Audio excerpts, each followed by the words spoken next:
Bank থেকে loan নেওয়ার আগে যে বিষয়গুলো জানা অত্যন্ত জরুরি। তাই ব্যাংক থেকে লোন নেওয়ার আগে আপনি কিছু বিষয় ব্যাংক থেকে জেনে নেবেন, নতুবা আপনি কিন্তু বিপদে পড়তে পারেন। এটা না আজকে ছোট্ট ভিডিও, তাই ভিডিওটা কিন্তু গুরুত্বপূর্ণ, পুরোটা দেখে রিকোয়েস্ট করছি। আসসালামু আলাইকুম, মাটি ব্যাংক চ্যানেলের পক্ষ থেকে সবাইকে স্বাগতম।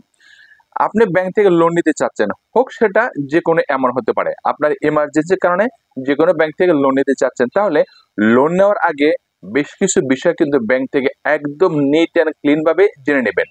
আপনি কত টাকা লোন নিতে চাচ্ছেন, প্রতি মাসে কত টাকা কিস্তি, কত মাসে আপনাকে পে করতে হবে, এখানে ইন্টারেস্ট কি পরিমাণ দিতে হবে, সব বিষয় আমি আপনাকে ছোট্ট একটা ইএমআই হিসাব করে দিচ্ছি। ধরুন আপনি 3 লক্ষ টাকা স্যালারি লোন বা এমপ্লয় স্যালারি লোন বা 3 লক্ষ টাকা পার্সোনাল লোন আপনি নিতে চাচ্ছেন যে কোনো ব্যাংক থেকে, তাহলে আপনাকে কি করতে হবে দেখুন। আপনি যদি 3 লক্ষ টাকা যে কোনো ব্যাংক থেকে লোন নিতে চান, আর সেটা যদি 5 বছর মেয়াদি হয় এবং লোনের ইন্টারেস্ট যদি ন্যূনতম 12% হয়, এখন কিন্তু সব ব্যাংকেই 12 থেকে 16% ইন্টারেস্ট রেট চলে, কারণ কোনো ব্যাংকে 12, কোনো ব্যাংকে 15, কোনো ব্যাংকে 16।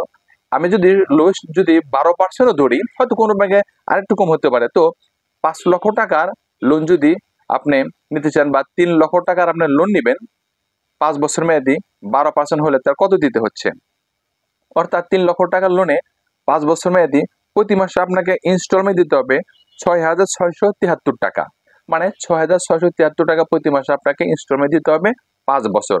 5 বছর পরে আপনাকে মোট ইন্টারেস্ট দিতে হচ্ছে কত? 1,04,000 টাকা। অর্থাৎ আপনার লোন নিচ্ছেন 3 লক্ষ টাকা, 5 বছর পরে আপনাকে কিন্তু 1,04,000 টাকা ইন্টারেস্ট দিতে হচ্ছে। মোট দিতে হবে আপনাকে 4,04,000 টাকা।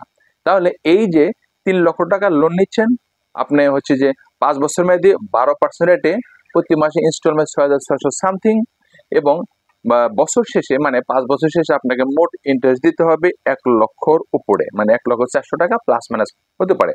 যাই হোক, তো আপনাকে কিন্তু হিসাব করতে হবে এই ইনস্টলমেন্টটা প্রতি মাসে দিতে পারবেন কিনা, মোট ইন্টারেস্ট আপনি দিতে পারবেন কিনা। মাস পথে আপনি যদি মনে করেন যে আমি 1 বছর বা 2 বছর পরে লোনটা পুরো ক্লিয়ার করে দেব, তাহলে আপনাকে মোট প্রিন্সিপাল কত কাটবে এবং মোট ইন্টারেস্ট কত কাটবে, এটা কিন্তু খুবই ইম্পর্টেন্ট। ধরুন 3 লক্ষ টাকার লোন নিচ্ছেন বা 5 লক্ষ টাকার লোন নিচ্ছেন, মাঝপথে আপনি ব্যাংকে এটা পরিশোধ করতে চাচ্ছেন, তাহলে ব্যাংক থেকে জেনে নেবেন আপনাকে প্রিন্সিপাল কত দিতে হবে, ইন্টারেস্ট কত দিতে হবে।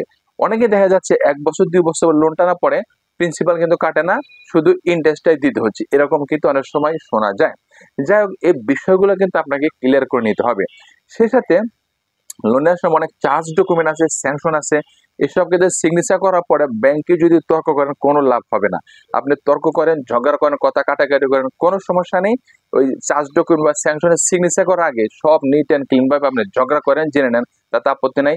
সাইন করার পরে কিন্তু ঝগড়া করলে কোনো লাভ হবে না, আপনি অলরেডি সাইন করে দিয়েছেন, মানে আপনি রাজি হয়ে গেছেন। যেহেতু অনেক ব্যাংকের চার্জ ডকুমেন্ট ইংলিশে লেখা থেকে অনেকে পড়েও দেখে না, এসবে জানতে হবে। আরো বেশি খেয়াল করতে হবে, আপনার কোনো কারণে কিস্তি কিন্তু ডিউ রাখা যাবে না, মানে ওভার ডিউ রাখা যাবে না।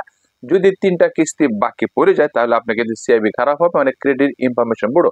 সিআইবি খারাপ হলে কিন্তু আপনি ভবিষ্যতে লোন পাবেন, এই বিষয়গুলো কিন্তু খেয়াল করতে হবে।